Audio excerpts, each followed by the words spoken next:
We love to hoard. We love to hoard things.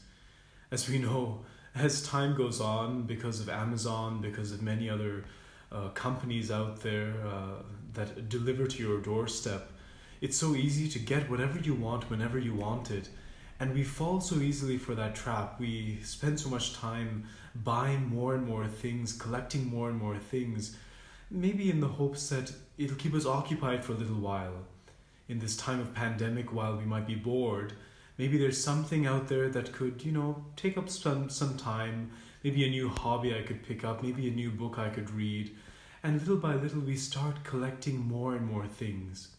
Store up for yourselves treasures in heaven, says the Lord. He challenges us not to focus on the things of this world, but to focus on heaven, to focus on heaven.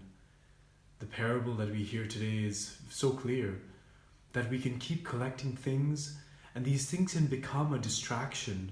They can take us away from the real focus of our lives, which is preparing ourselves for the heavenly reward that we are supposed to aim for. What is an example that we can look to? Who can we turn to show us how we can really live this? I think primarily of St. Francis of Assisi. There was a moment in St. Francis's life where he had been so captured by the gospel. He was praying in a church and he had heard these words, "Francis, fix my church." And Francis, taking this very seriously, thought to himself, he needs to do something to raise some money to fix the church, because he himself didn't really have anything. So he took some of the cloths that belonged to his father, who was a merchant, and he sold them, and having collected all the money, took the money to the parish priest, gave it to him, and said, "Here's the money you need to fix the church." That priest was very hesitant to take the money, so he didn't take the money from Francis. So Francis, not wanting to have anything to do with money, just put the money aside and just let it go. Now after this, his father was furious, so furious that he locked him up, put him in chains even. Luckily, when his father left for a little bit, his mother removed him from the chains.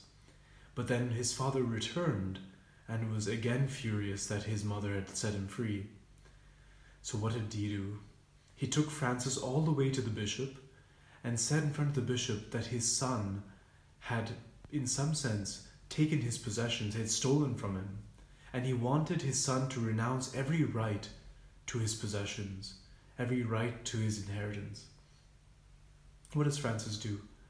Francis was more than happy to let go of all those things, even to the point of this, in that public square in front of the bishop, in front of all the onlookers, he took off all his clothes, everything, stripped himself completely naked, and he said these words, "Until now I have called you Father here on earth, but now I can say without reservation, Our Father who art in heaven, since I have placed all my treasure and all my hope in him."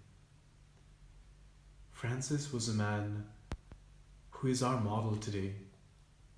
He's a man who shows us how to live in this world, how to not cling to the things of this world, how not to hoard anything, not even money, and how to store up for ourselves treasures in heaven.